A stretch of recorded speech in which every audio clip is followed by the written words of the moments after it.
Hello? Hello? Hi, can you hear me? Hey, yeah, I can. Okay, I'm sorry. I'm like very new to Discord, so I don't really understand how these rooms work. Okay, cool. Awesome. Awesome. Thank you for meeting with me. Oh, thank Or you for well, meeting with me. yeah. Um, okay, so we're recording. Good. Nice to meet you. Nice to meet you. Yeah, I mean, I should say the article I'm writing is relatively short, Mhm. um, but I'm more generally interested in the transmaxing phenomenon and just hearing your perspective. I thought your YouTube videos were very interesting. And also, I'm just fascinated by your project of collecting this data on like connections between incels and the whole transmaxing thing. Like, can you tell me more about how you got Yes. interested in doing that or sort of what the nature of that project is? So the project is actually probing for. Okay, I'm going to use some slightly controversial language because of. Yeah, go for it.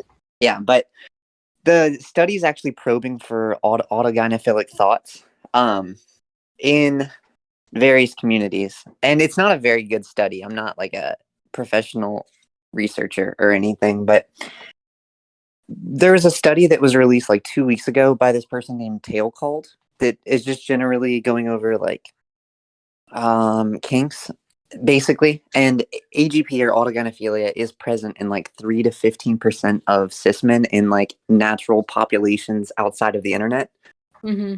which is kind of crazy. But in that same note, I was doing this study like right before that came out. But that's something you might want to look into. Anyways, so then this new data I'm collecting is to see how many people are holding thoughts or tendencies that are frequent with something like AGP or autogynephilia, which is really just like the predisposition to be trans plus trauma. Yeah. Um, so in doing that, I'm trying to figure out, how what percent of these populations are experiencing things like this compared to the like baseline of cis men populations out in the wild, quote unquote. And from what it looks like, the rates of AGP thoughts are way higher in black pill communities, which I'm not sure if you're familiar with the pills, but black pill is like incels, basically. Yeah, so I think I have my pill straight. So red pill is just you go conservative, right? It's kind of like a trad. Kind of, not even conservative, but it's trad. It's very trad, very like aggressive, toxic masculinity, like Andrew Tate, Yeah, Jordan okay. Peterson. Yeah, yeah, yeah. Okay, so that's red pill. And then right, black pill is like I'm in the manosphere or something. The black pill is like I'm an incel. Like Yeah. lookism, genetics, a lot of they're like they see themselves as like the scum of all men, basically. Like the bottom. I think it's technically 5%, but they're like bottom 20 is what they say. But Okay, they're so not you actually. They're just so autistic. Most of yeah, them. yeah, yeah. So what you have been finding is that there is an unusual like there's a particularly high incidence of AGP among people in these black pilled communities, basically. Well, before I answer that, what is the purpose of your article? Like, are you trying to slander these people? Or are you trying to like just informative on it, or like what is your background? I guess. So my background is I'm specifically interested in transmaxing. I am not interested in slandering anyone. I basically just think that this is because I read the manifesto, and I've been on the Uh, Discord. yeah, no, the manifest is intense. The manifesto is really it's kind of hard to differentiate what is serious and what is kind of like shit posting in the manifesto, I Yeah. think. I mean, because there's like seemingly serious advice about dosing estrogen and stuff, right? Hmm. And then there's like this section on forced feminization, which basically reads like erotica. It's like your Yeah. pants will be pulled down and, someone will inject you with estrogen and like your breasts will start growing and stuff. And so it's like that there's parts of it that just seem like it seems ironic or um like some sort of sexual fantasy, but then there are these other parts that seem very serious. And I guess the guy who wrote it, Vintology, who put it together, Hmm. he himself is not trans. Correct. Correct. He's just Although I do have an inkling that he has the predisposition. yeah, I'm not really. I mean, I was talking to him and he basically said, well, he was sending me. I posed a bunch of questions to him, and he basically sent me a bunch of one line responses. Yeah, that's what he Um, does. but he said that he basically started the transmax discourse to improve people's lives, and that he had originally intended it to be a solution for incels. Like transmaxing could be a solution for incels because, Yeah. he said basically two young incels could transition and then date each other. That was Yeah. his explanation for that. So Yeah. I guess all of this is to say my interest is really just sort of explaining what this phenomenon is. I don't really have any specific. I mean, the Substack I'm writing for is not really that political, I don't think, nor are they specifically interested in like trans issues or anything like that. So I think it's more just seems like a sort of niche phenomenon that people might be interested in reading about. It is. It is. And I guess I just want to clarify that, would you agree with the idea of like radical feminism? I kind of just want to make sure you're not like a turf before we finish this, but because I mean, sometimes people will join just to like slander it, and like because potentially like you and I had this conversation and we're yeah, talking, and then you take my words out of context, and then Adolf gets mad at me because I'm talking about this. yeah. Um, I yeah. mean, So again, I don't really think this article has a political. I mean, it's not like look at this okay, weird okay, phenomenon okay. and like Yeah, yeah. it's basically just descriptive. I mean, what interests me in particular about the Transmaxing manifesto itself is that it kind of seems to set itself up as offering a solution to like unhappy isolated males basically. Like there is Yeah. this kind of um like perversely social justice aspect to what social justice might not be the right word for it, but there is this kind of like okay, No, it this is. You're kind of this 100% there's an right. altruistic angle to this basically. Kind of, yeah. So like, okay, the black pill, right, is like all these lonely men who have like male socialization cooks them for whatever reason. For their emotional, what's the word? Their inability to like process their emotions. They're like, I don't want to say developmental cucking, but like men are often not raised to be self-sufficient. So like a lot of these people are growing up and then going into this idea of like I'm going to enter life as this like conservative ideal, because most of these people I find are also conservative. They've grown up in conservative households with parents and families that are extremely conservative, and that's the reason why I think a lot of them have AGP, because the AGP is the predisposition plus the trauma of not being able to. Anyway, sorry. Mm. Basically, the black pill is all these men that are like, oh, society hates us, and society hates them because they are trying to fill this role of like traditional man when we're not in traditional man times, right? We're moving into the future, but they are still like stuck on this idea of that's what they want, and then they're like, but I can't because I'm ugly. Because lookism is like, oh my gosh, I don't know how deep you are into all this lore, but I'm really not deep into it, so as much as you can explain yeah, some of okay. these terms, because I was briefly, I mean, I had to learn words like moose knuckle, cute cell, all of these things. Like I had no idea what any of these words meant. Just to make sure I'm right, moose knuckle is a penis. Particularly like through clothes, and then cute cell is just an incel who's like attractive, right? Okay. I could be wrong about cute cell, and Yeah, also moose knuckle. I get the sense it's like a cute incel who might be able to transition like more easily or something. Okay, so they're like pretty boys. I gotcha. Yeah. Anyways, so the black pill relies on this thing called the scientific black pill, which is based in like or evolutionary psychology. Um, and it's like I don't know. They get a lot of the steps right, but then they don't finish it correctly. They never finish the conclusions correctly. But anyways, that's what I'm trying to do. But they rely on this thing called the scientific black pill, and in that they rely on the idea that like evolution has pushed people to select mates that are attractive, or like there's this thing called the social market value. It Oh pushes, yeah, I saw that. Yeah. yeah, it pushes for people to link with people that are the highest SMV possible. And a lot of these incels are like, I'm ugly, so my SMV is low. Like Mm-hmm. I'm unattractive, but and like that's it for me. There's nothing I can do because like the other issue is a lot of the people in the black pill community are neurodivergent. In particular, a lot of them Yeah. are autistic. So Mhm. what they're actually facing is issues with being autistic in a neurotypical world Yeah. rather than being just like ugly bottom barrel scum. And they just they really push back on that idea because mental neurodivergence is not looked upon uh, pleasantly in conservative communities. But Mm-hmm.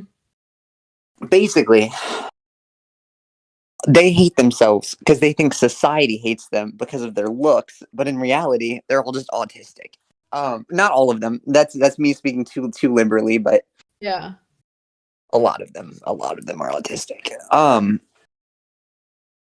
And so going from there, that's how I Yeah. got from like incels to trans people. But so incels are heavily autistic, but so are trans people. Trans people Right. are like the rates of neurodivergence and autism in trans communities are extremely high as well. So in the same line, and then also adding in the AGP thoughts, which is why I'm doing the study, like if these incels are having AGP thoughts and they're not satisfied with their lives as men, which kind of sounds like dysphoria. I'm not gonna lie, it sounds a little bit dysphoric there, but Right. that's not for me right now. Why not transition? And I think that's kind of where Vintology was coming from initially. Vintology is not a native English speaker, and I Mm-hmm.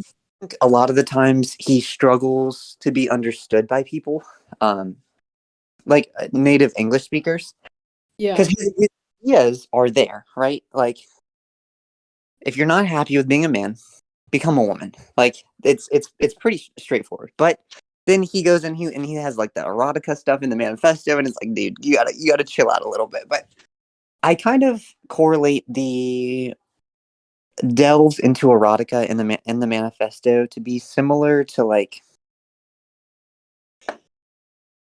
mm, are you trans? I'm trying to figure out how much I need to explain with some of the background. So I identified as trans previously. I mean, I currently just identify cis, but I have experienced dysphoria and I'm sort of familiar with like trans terminology and stuff. Okay, Um, are so you detrans female or detrans male? female. Okay, so from geez, this is a slander piece, isn't it? Oh, never mind. It's Anyways, no, it's not. I swear it's not. I swear this is not a slander piece. Seriously, I'm not. I'm okay, really not a turf or like gender critical or okay, anything. I mean, I just I'll, happen to have had this experience, mm, like okay. identifying as trans.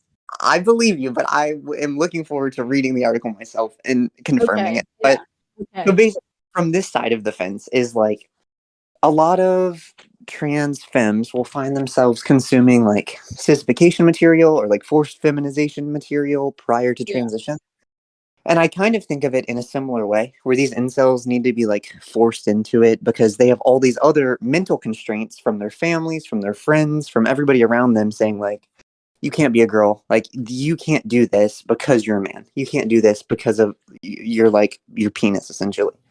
So, like, it is kind of horny, I'm not gonna lie. But I think it's horny in the same way that, like, cistification is horny or, like, forced femme mhm, is horny. And then, like, as you transition, you're like, well, this isn't really. I don't need to read this part of the manifesto anymore. Let me just skip to the medication information or shit like that. But yeah. I mean, sorry. it's interesting to me because I think that it seems like the manifesto in some way, because a lot of I have multiple thoughts based on what you just said. One is talking about the sort of like gender critical movement right now and a lot of sort of turf critiques of people transitioning. There is this intense focus on the fact that a lot of people who transition are autistic. And Yeah. it's often invoked in this sort of line of, okay, well, these people are autistic and they're mistaking what are symptoms of autism for dysphoria, right? And it Mhm. sounds like what you might be suggesting is that transmaxing kind of gets at, no, autism might sort of produce this discomfort with the way you interact in the world that could be, for some people, uh maybe lessened or bettered by transitioning in Yeah. certain cases. Um, Whereas the sort of the turf critique is saying, no, this is just, you're like, autistic people are getting tricked into uh, identifying as trans or something like that. Yeah, I see. I didn't realize that was exactly the stance that they had, but that's actually really interesting because they Well, yeah. likely see autistic people as like individuals who aren't able to care for themselves because of their disability, rather than like at individual autonomies. Like autistic people need to be protected versus like that's a person who is autistic who can make their own decision kind of thing. So that's Yeah. an interesting like viewpoint from that. One thing I do want to point out is Vintology hates it when I say that everybody's autistic, or not everybody, but like the incels and the trans people. Uh, Vintology really hates it when I say that. So I don't think transmaxing supports that view necessarily. Oh, yeah. I mean, there's nothing in the manifesto that talks about autism. Oh Um, yeah, because he hates it. He's like, autism is not correct. It's misdiagnosed. I hate the psychiatry system, and I'm like, I know you do, yeah. buddy. I'm sorry. I'm sorry for bringing it I up. know there is a huge part of the manifesto that's like, don't trust therapists. Yeah, yeah, yeah. Yeah. Anyways, I think one of the. Are you familiar with? Oh, geez. Are you familiar with AGP or like blank cards typologies? I'm familiar with AGP. I'm not that familiar with the typologies. Okay, I'm gonna send you a picture. I have a little graphic that I found on a gender critical website a while back, which is like I don't know. Some people hate that I get my or some of my things from gender critical websites, but I honestly think that some of the shit that they post is kind of based if you look at it not through the gender critical lens. Where is this? Because they made a chart that explains AGP versus HSTS, or it shows like different life paths for AGP versus Okay. HSTS. Yeah, I don't really understand the distinction. I mean, I know what AGP is, I just don't know what HSTS is. All good. I'm finding the graph. I screenshot too many things, so I have to scroll all the way up and find it. AGP is autogynephilia. It's essentially a man that wants to be a woman, but was masculine before. And then HSTS is like, I don't want to say just gay guys that grow up, but it's essentially like visibly gay dudes who end up transitioning. But like the way that it's differentiated, where the fuck is this graphic? Um, I know I have it. I'm so sorry. This graphic is so useful. This is Yeah, was no it? worries. Uh, oh, yes. Come on. There we go. Sweet. Okay, so the AGP trajectory, if we look at that one, is you go into like a masculine formed identity. Mm-hmm. And then HSCS is like you're allowed to experience your gender nonconformity from a young age. And what I think, and again, this is all just a headcanon. I'm not a professional. I'm Yeah. a college dropout. Like I'm really nobody who you should be listening to. But what I think is a thing is that HSTS have family systems that are more open to the idea of gender nonconformity and don't try and push their boys into extremely masculine routes. Mm-hmm. And in this route, the autistic individual, at that time a boy, or like later, whatever they develop into is that what they develop into. But that adolescent child is able to experience their life without a lot of social pressure or without as much social pressure. Because they get to be gender nonconforming and like find themselves from a young age. Whereas the AGP trajectory is actually one of trauma, where young individuals are forced into the masculinity role, whether that be through like active, like you have to do this, or through like the negative reinforcement where it's like you're not allowed to do this feminine thing, or Yeah. even it's more than just like specific. You're allowed to do this. You're not allowed to do this. But like sports, you get put in clothes that you're bought to wear, like things that you're taught to say and ways that you're taught to act as like a baby. Um, anyways, so you're taught that like you're not allowed to be a feminine at all. You have to be masculine. And then because of this repression, and autism is extremely comorbid with also like OCD and like other mental neurodivergences that come with neurodivergence. And one of the things about I don't want to say, I don't think I want to make that correlation quite, but for being forced to repress your femininity leads you to just fantasizing about femininity. And Mm-hmm. then from there, the only option is to transition for happiness because you've been like, you were forced so far in one direction that you feel like you have to go to the other side to balance it out, so to speak. Oh, interesting. So, Whereas yeah.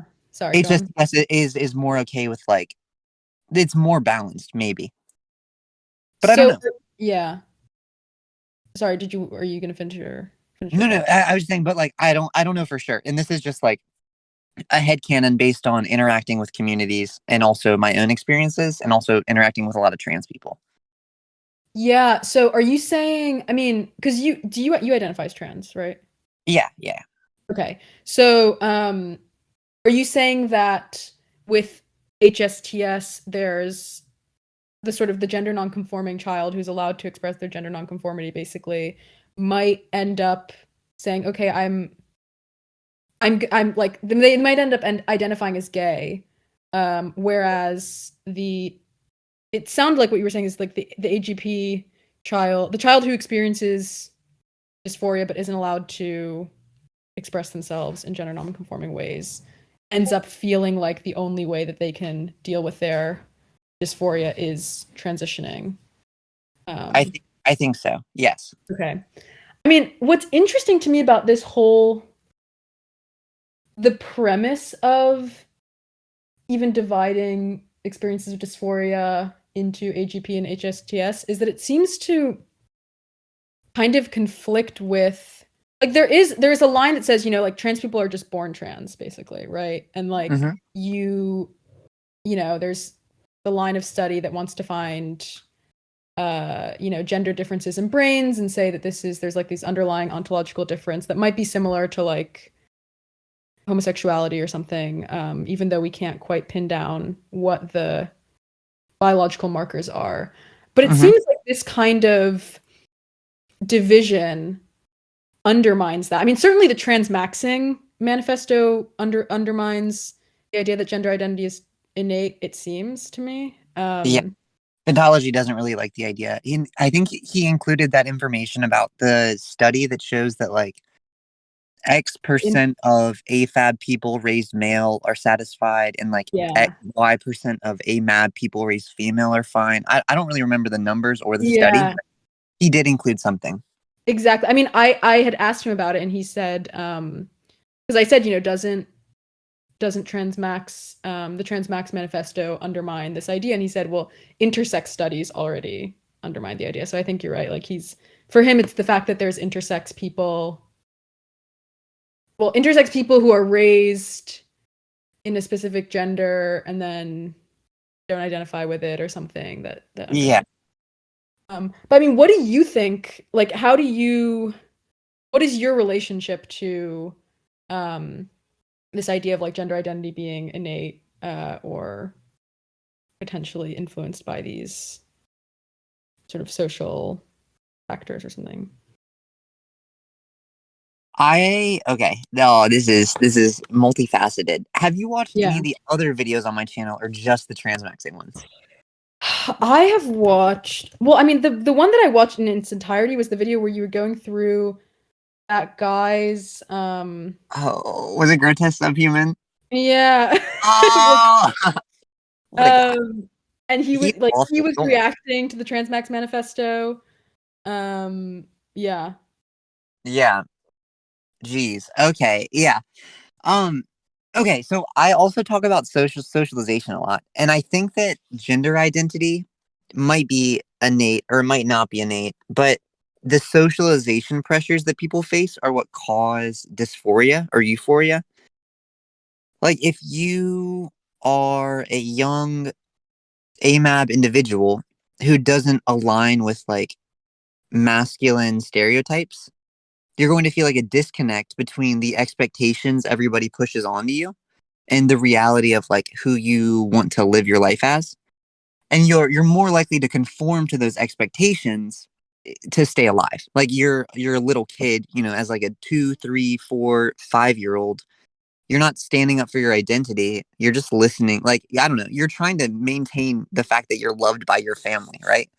So, like, you're going to conform with what they like over time, especially over repeated exposures. But the dysphoria comes from, like, okay, now I've conformed to these standards and I don't like that. Or, like, puberty starts and my body starts developing differently and I don't like that. Oh, there's actually, I'm sorry, I talk not in a very clear way, but there's there was a new study that just came out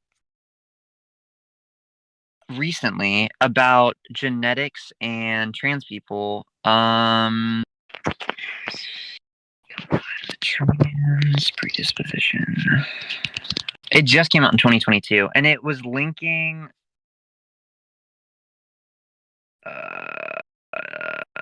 Oh, here. Well, this is from 2020. This is not the one that I was talking about, but let me see if I can find that one.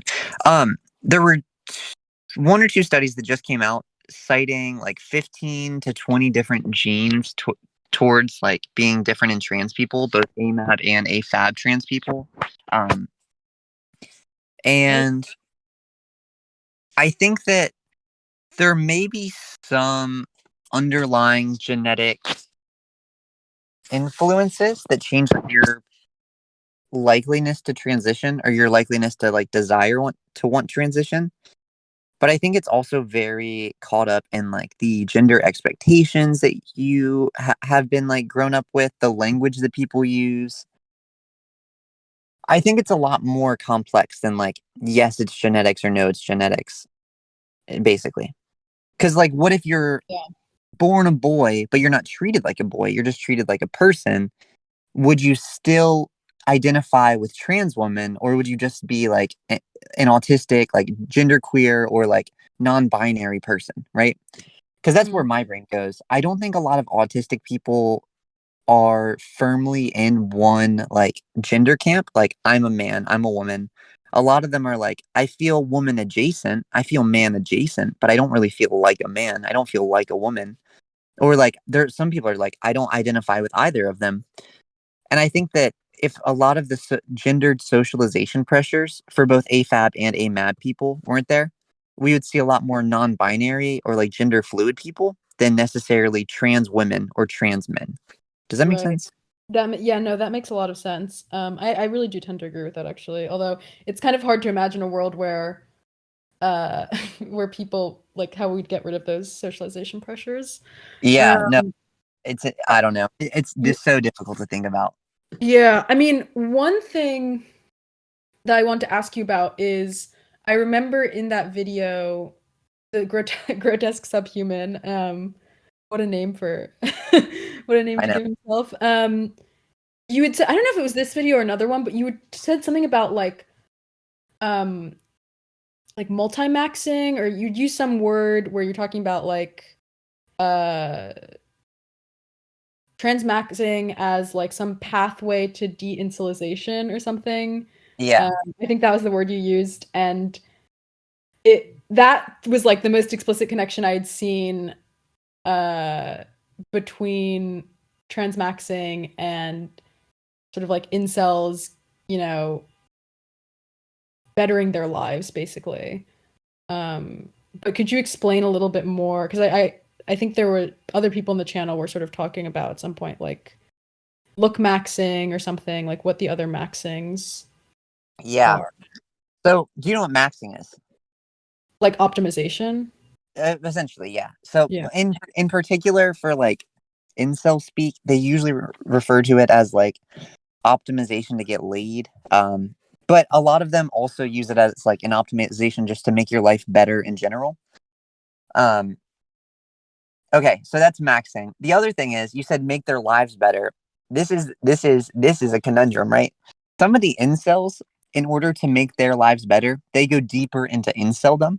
They like declare themselves like true incels. They're like, I'm volcel. Like, I don't even want to have sex. That's how much of an incel I am. Volcel? Um, Volcel, like a voluntary celibate. Like, they're like, Oh, I'm okay. choosing not to have sex. Like, I don't Oh, want to okay. have sex because I'm just that much of an incel. I don't.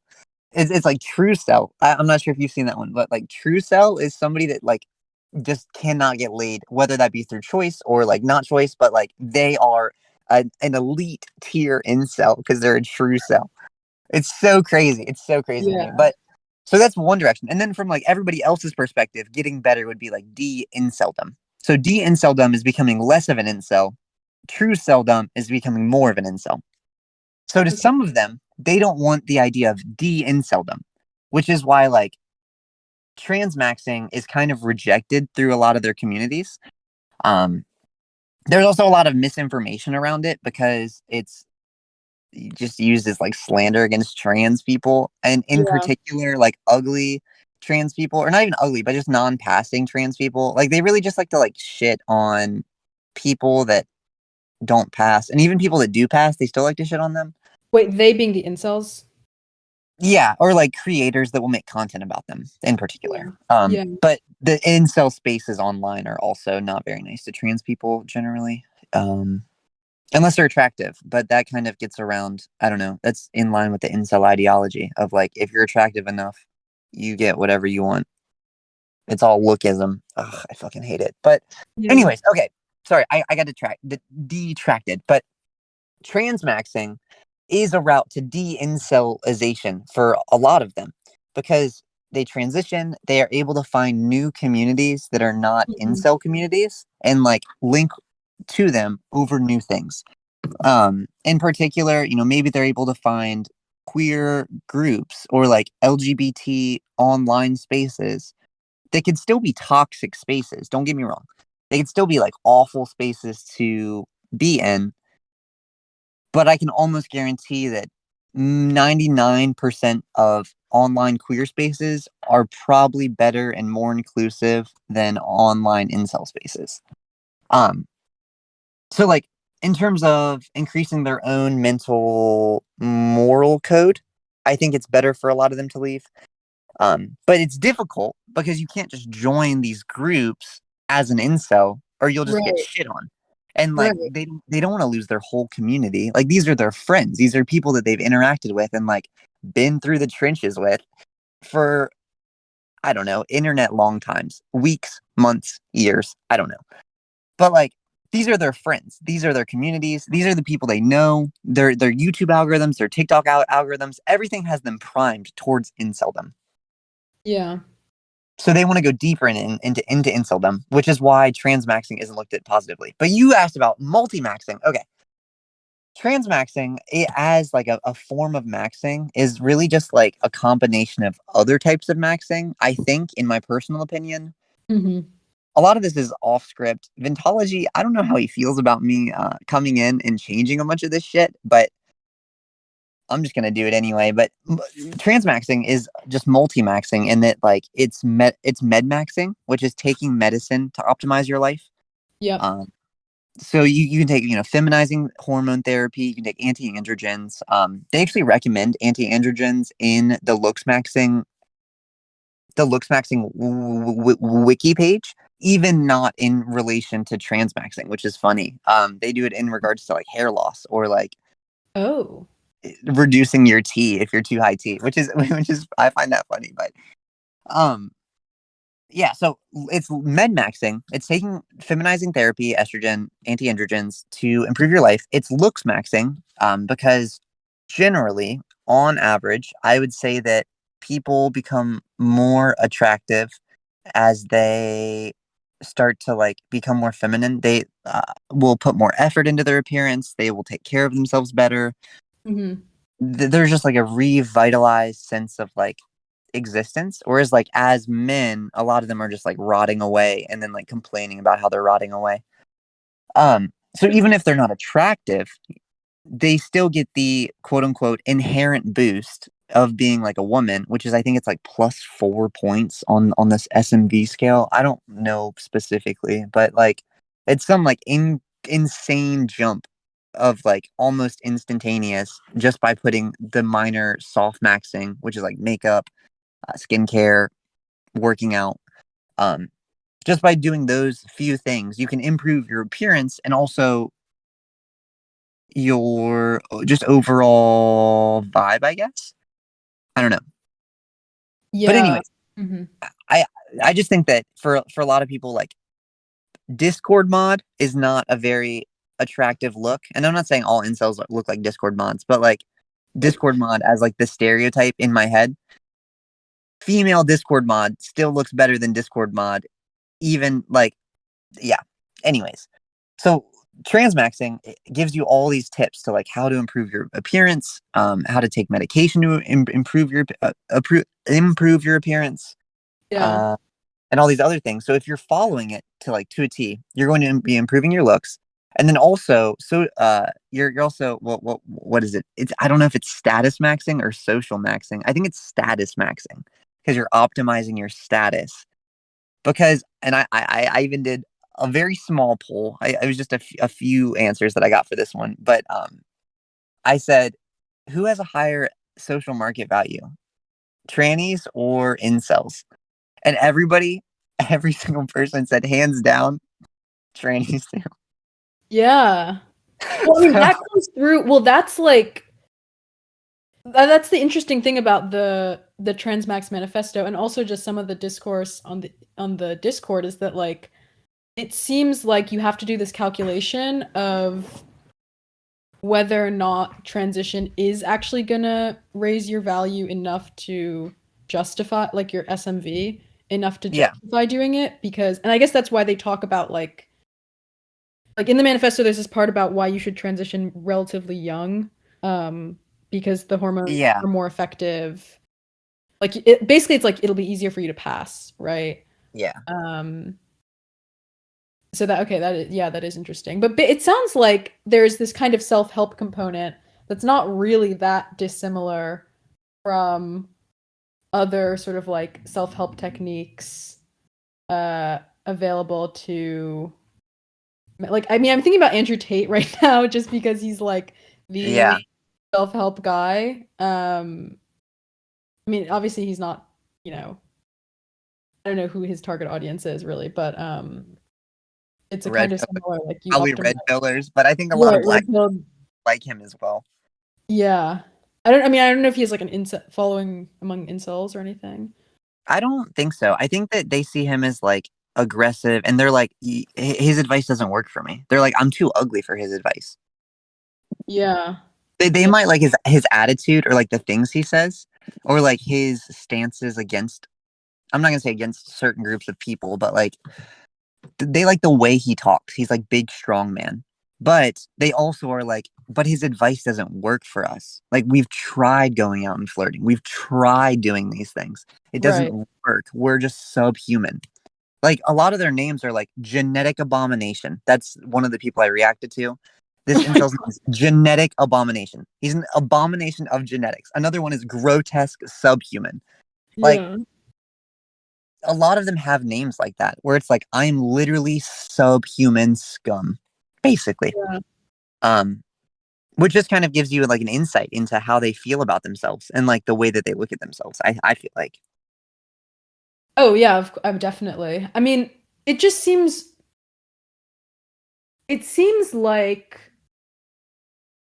the trans community would not take well though to like the in general would not take well to the idea of transmaxing right because transmaxing like I don't know if you like as you were saying like an incel who decides to transition can't necessarily come into a trans space saying like I've decided to transition not necessarily because I've experienced dysphoria for my whole life. But because I am so unhappy as a man and want to optimize my SMV. I mean, obviously, like no one's going to say it like that, but you see what I'm saying? Like Yeah. it seems like this is kind of a there's kind of like a weird tension at the heart of transmaxing for that reason. Oh, I agree. I agree completely. I think that a lot of transmaxing is kind of gender essentialist. It like wants you to transition and fill the stereotypically feminine role. It doesn't really like AFAB people transitioning and filling the masculine role. Um, Yeah. it's still pretty gender essentialist, and that's one contention that I have with a decent number of them. But I'm just one person. I'm just one person. But I think that you're completely correct, and that like mainstream trans communities would not take kindly to somebody joining and being like, "I just want to raise my SMV. Women have a better life. I hate being a man. I want to be a woman." If they talk like that in those communities, it wouldn't fly well, because then you have other like new eggs that are like, well, I've been dysphoric my whole life. Like, what do you mean? I don't know. There's just like arguments that arise from it because they're just at different places in their journeys. But like, I think a lot of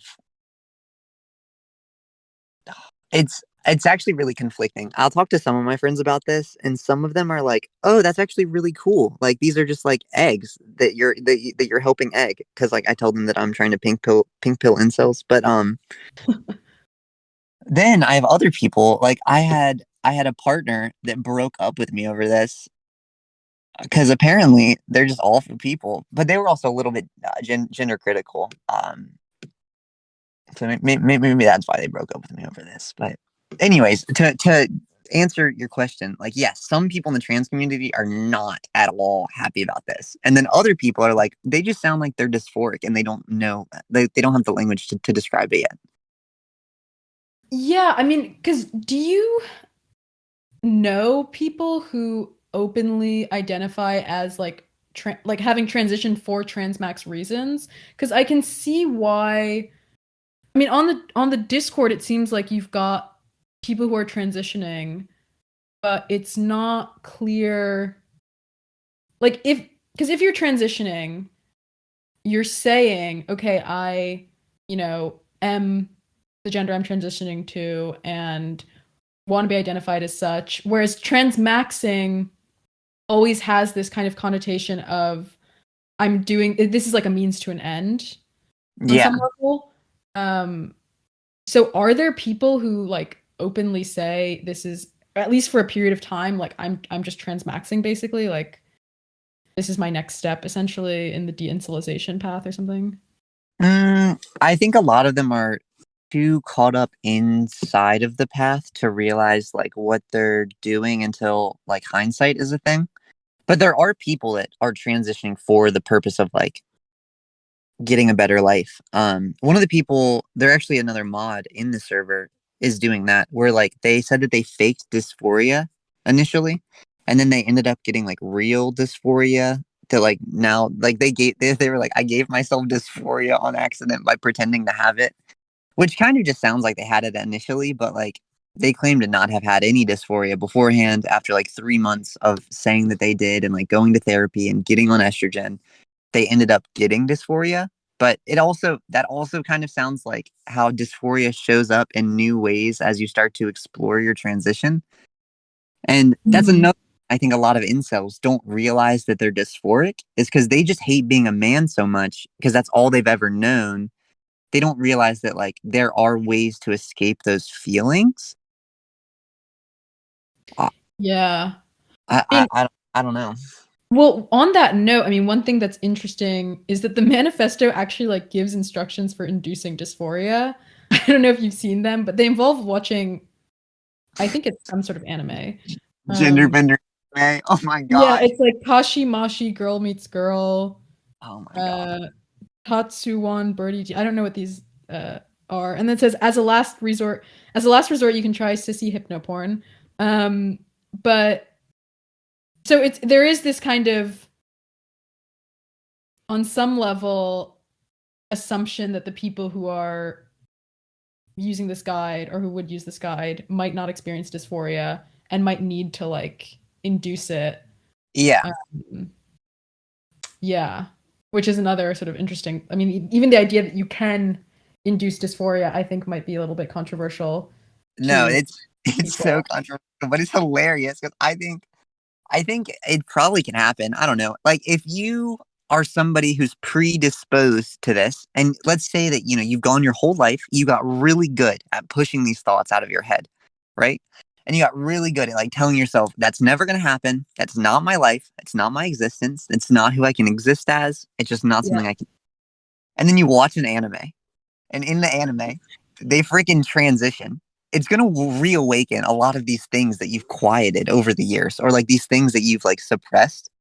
And I think that's how it's being reinduced. It's not like giving people who are never predisposed to be trans the like aging Mm, or like the desire to transition, but it is giving people who have I don't want to say successfully suppressed it because like I don't know, the suicide statistics are really high for people that yeah. don't transition. But people that have managed to repress it at least a little bit, they watch these animes or they watch Sissy Hypno. And I even mentioned this earlier, where like a lot of trans women found themselves watching Sissy Hypno or Forced Femme or like even some of these animes I've seen. Like genuinely, I started transitioning way before I found transmaxing, but I've Yeah. watched a few of those animes, and when I watched them, I was like, "Oh my gosh, this is so crazy."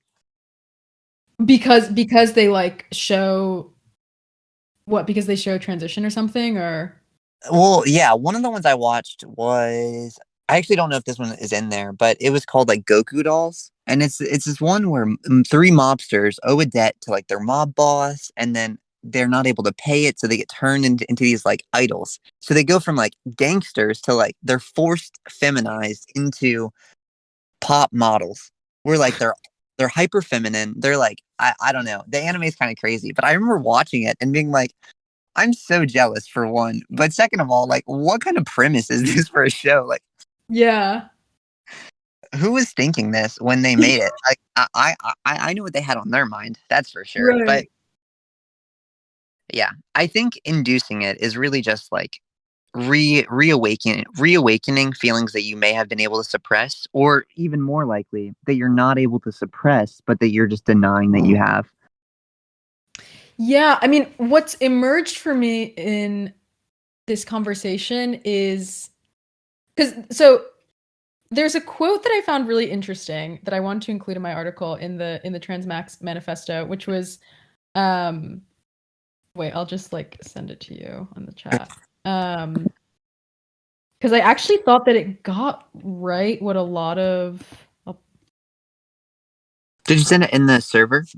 uh wait, sorry, I'm like having yeah, I'll send it in the server because I don't know how to get back to our chat because I'm like Discord. Oh wait, it's not letting me copy and paste. Uh, hang on. Sorry, I'm having Discord issues. Me too. Somebody told me to lock this channel so nobody can join, but I don't know how. Oh no. Oh yeah, I saw that. It's fine. I mean, Ugh. how do I get to our chat? Our chat is, are you on mobile or are you on desktop? I'm on desktop. If you click my name, it should let you send a message. If you just send like a period or the quote and then you press enter, it'll Oh, send oh, the message awesome. and open our chat. Okay, thank you. Okay, so now I'm gonna try to just. I took a screenshot of the. Yeah. Okay, here it is. Like, so I think that the turf.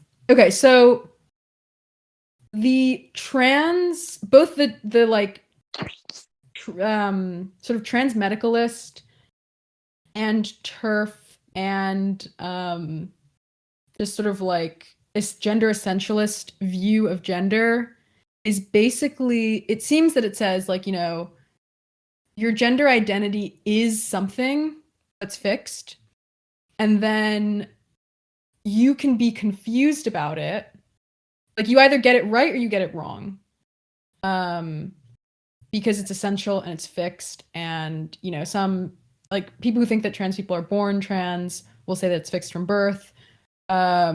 people who think that like trans identities don't really exist will say that it's also fixed from birth. Just What's that? trans medicalists will say like, oh, it's fixed from birth one way. Gender critical will say it's fixed from birth the other way. Yeah, but those are basically like two sides of the same coin in my view. Um, I agree with but that. I do think it is the same view, just like different hangups around it. I agree. although and so what's interesting is that they're kind of presented as diametrically opposed, but really they kind of have the same approach to understanding, this very black and white approach to understanding like what gender identity is. But what's interesting to me about both what the manifesto suggests and kind of what I've gotten out of this conversation and conversations with other people in the forum is that it seems like transmaxing, some of the people in the transmaxing community want to say, no, gender, like, you have this predisposition, right? You may have a predisposition towards dysphoria.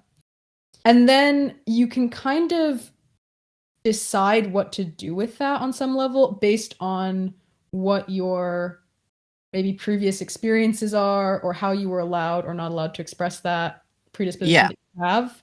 And also based on what you think would be best for you socially and, you know, mentally and that kind of thing.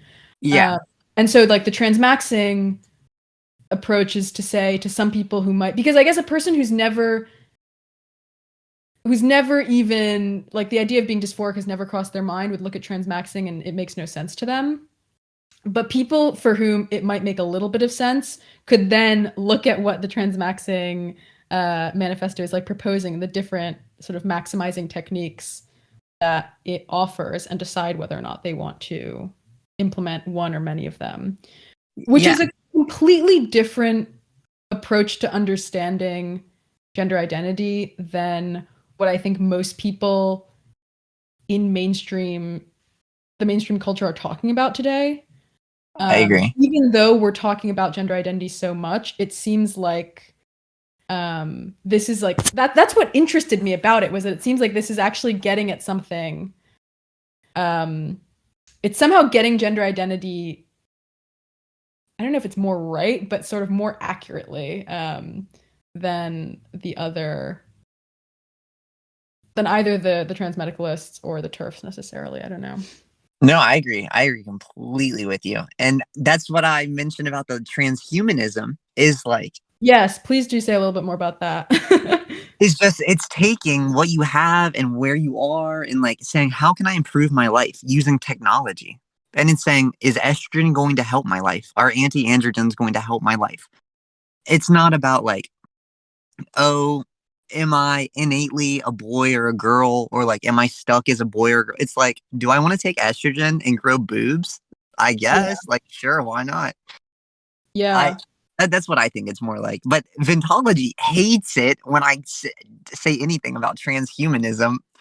But I really do agree that like this is different than what everybody else is saying, and it's because it's taking a transhumanist view of like, this will improve your life. You should use technology to do it.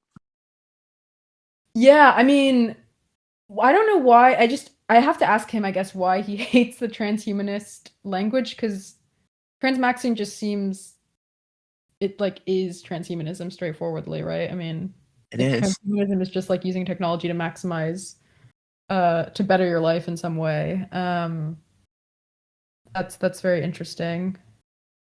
Yeah, I mean, I'm trying to think if I have other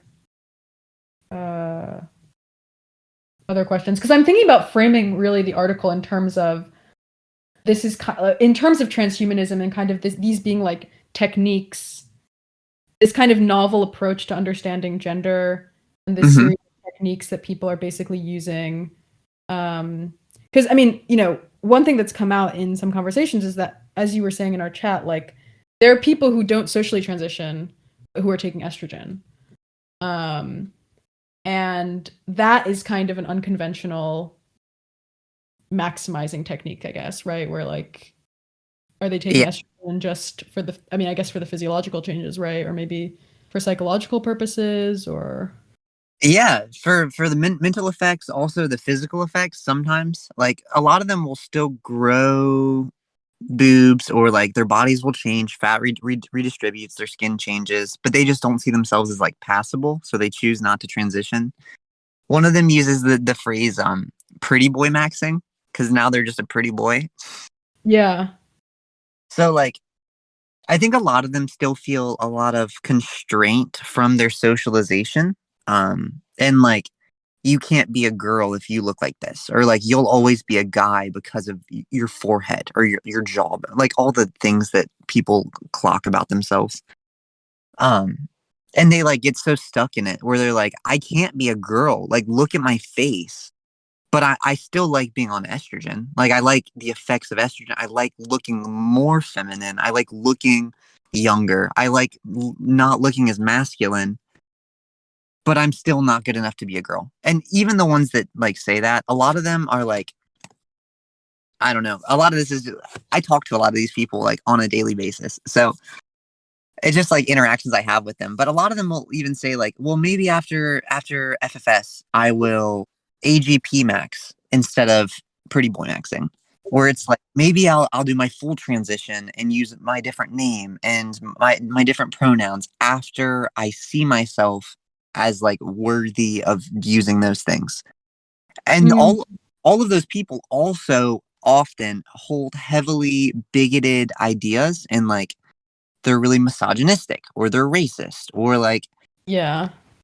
they're not, I don't want to say they're not good people, because I really don't like framing people as good or bad based on their language, but a lot of Yeah. them are like caught in a lot of these trauma holds, as I like to refer to them, of like they've been treated awfully by X group of people in the past because they're freaking trans and nobody realized they were trans.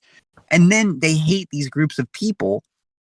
And that's not the only reason. A lot of it is just like socialization being raised as well. But like they're not willing to overstep those boundaries that they've built in their head because of their own bigotry as well. A lot of the time, Yeah, I no. think. I think. I mean, yeah, so I guess that's kind of maybe some like people who might come off as like somewhat misogynistic or something. Oh, more than somewhat. A lot of the Yeah. ones that are like just physically transitioning with no social transition are, they're extremely bigoted. They're all Well, I also mean, because the TRANSMAXXING self-identified manifesto. HSTS. Yeah. Fun fact. Wait, what'd you say? Oh, I was just gonna say, like, the trans max manifesto has like all this language about like you can still conserve your male brain, like all this stuff about like how to sort of like there's some like moments of insinuation about like different mental abilities between men and women. Yeah, Yeah. and I don't know. I find a lot of that's kind of bullshit. One thing that they say is like there's a greater degree of variation. So like so there's higher limits and lower limits to male. They view Yeah. males as like experimental, or like there's more genetic changes. So like Yeah. there's more potential for them to be better or worse. So that they like to only focus on the better side and then like keep your male brain. But like for a lot of these people that believe in this idea, they probably do better getting rid of their male brain. Yeah. Yeah. Just kidding. I'm giggling. I shouldn't joke about that, but um, no, yeah, I think a lot of them do hold that idea of like male brain, female brain. If you're born like this, you're stuck like this. There's a lot of gender essentialism still like baked into it, but it's like, okay, one thing that I like to think of transmaxing as is a counterculture within a counterculture, because incels are a counterculture from mainstream culture. And incels like pride themselves on being far away from mainstream society, and like being more of an incel is more of like credibility to them. So it's a counterculture. But then transmaxing is going inside of the counterculture and saying, well, I'm posturing myself where I don't want to be an incel. I'm trans. I want to transition. So it's like the counterculture within the counterculture. But then the original culture doesn't like transmaxing because it's associated with incels. Yeah, yeah, yeah. No, I mean, Exactly. I mean, transmaxing just seems like it's gonna piss off basically everyone it can piss off, It basically. does. No, nobody likes it. Not a There's single person. no one. Yeah, I mean, it seems that from Uh, basically any side, um, people are gonna be pissed off when they hear about transmaxing. I mean, this is transmaxing might be like the one thing that will unite like trads, turfs, incels, trans people, like mainstream leftists, like everyone against no, the it's phenomenon. actually insane. I don't, Yeah. and I think it's because of the posturing. I think if they were willing, where do you align yourself? Actually, I might upload our recording, so I don't want to talk about this on the recording. But Okay. I think that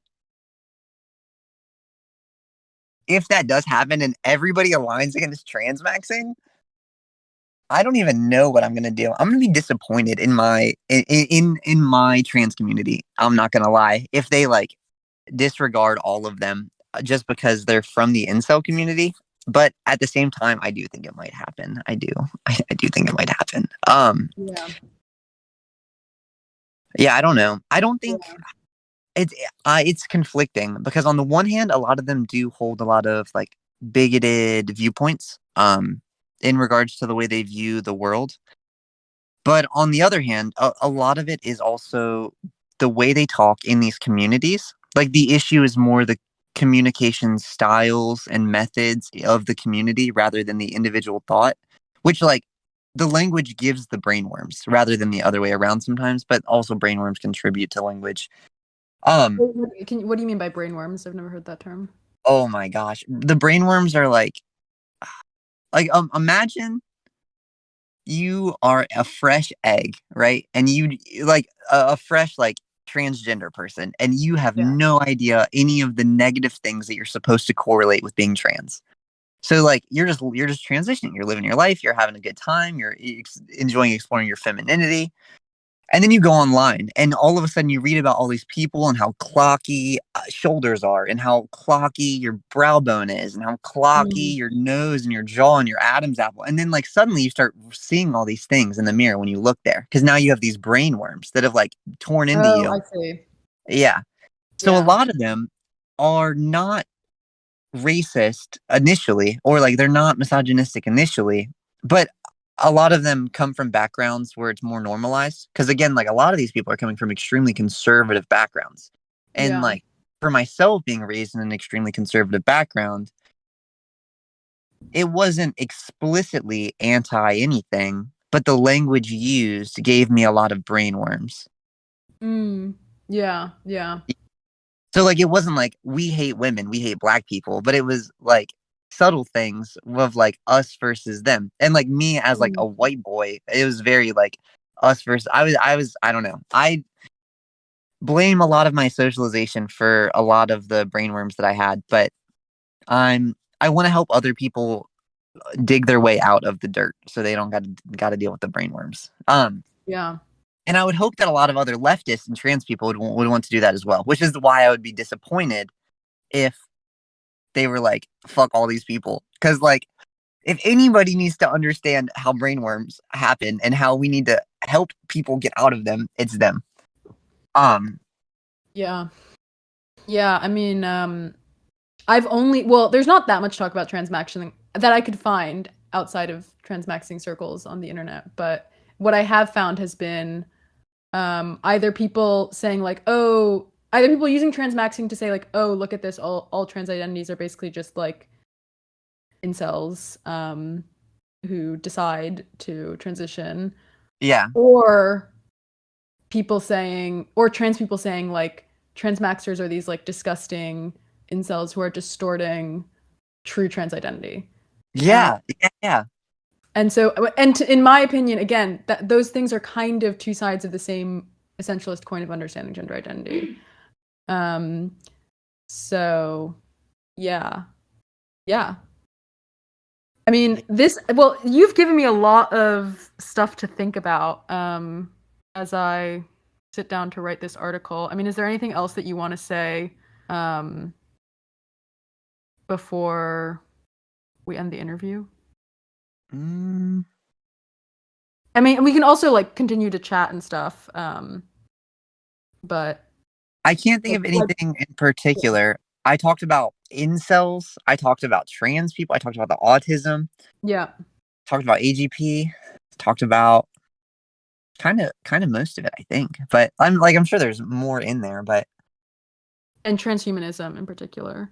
yeah, Yeah. transhumanism. Yeah. I guess I do have a question for you. That's Yeah. less like,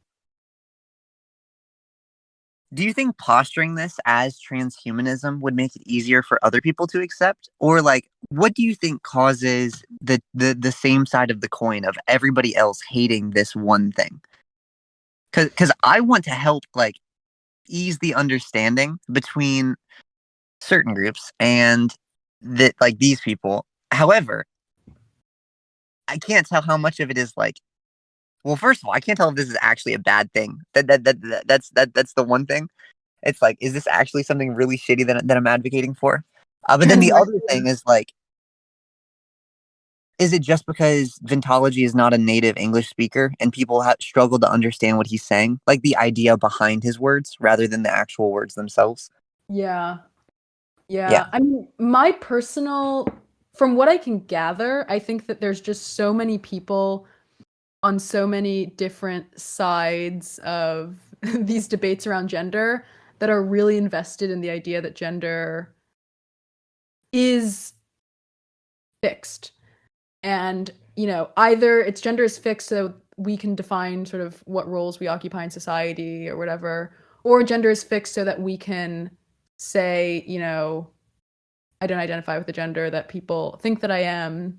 Like, I think that it's really the fact that transmaxing kind of presents people with the possibility that you can say like I'm choosing to do that. I'm choosing not for, I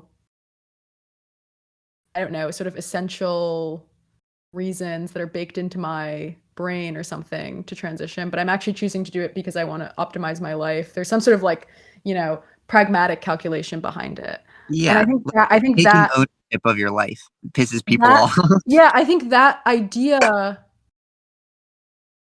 um just undermines so many I mean, it undermines the entire framework that trans people have used to kind of get medical transition legitimized, which has basically been to say like, look, these people are born in the wrong body, and so what we're doing is actually corrective, quote unquote, right? Like we're correcting the fact that Yeah, people are born in the wrong body, and we're allowing them to be in the body that they should have been in, right? Or like at least get close to that.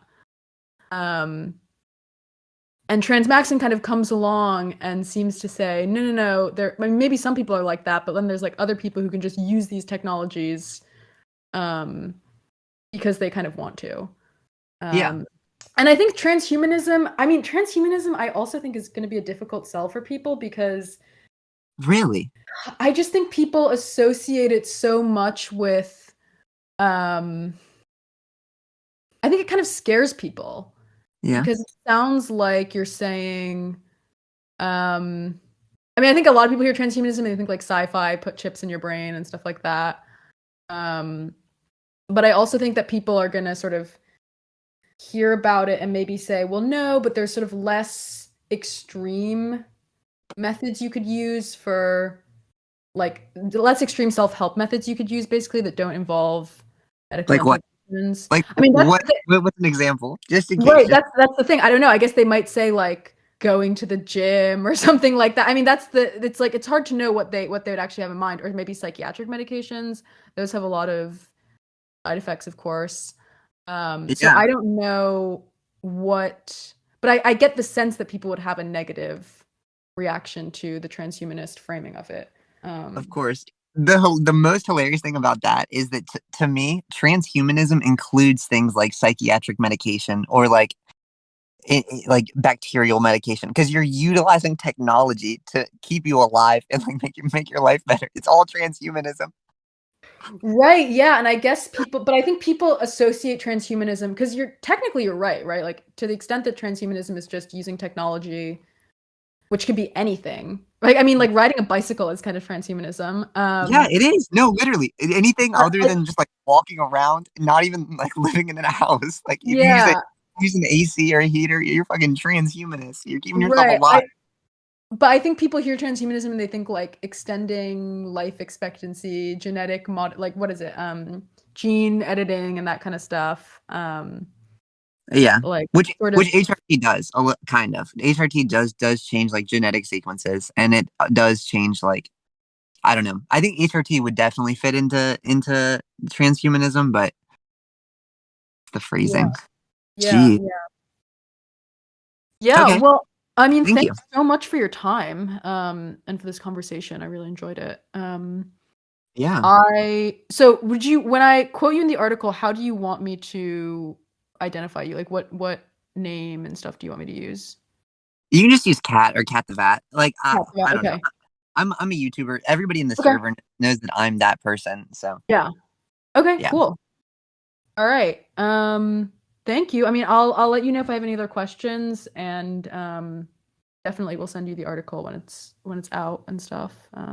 Awesome. How long do you think it'll take for you to write this? Just curious. No, Um like hard lines, but just an estimate. I'm thinking it'll probably, well, I mean, I'm gonna have it done in the next few days, I think. My editor, I think, is quite backed up with other stuff, so I would imagine it'll be out in the next couple of weeks, but I'm Okay. not sure exactly when. Yeah, I'll let you know. Awesome. I'm excited for it. I'll probably make a reaction video to it if I'm being honest. Okay, yeah, nice. Cool. All right, Sweet. well, take care. Have a nice afternoon. Yeah, you as well. Thank you. All right, bye. Bye.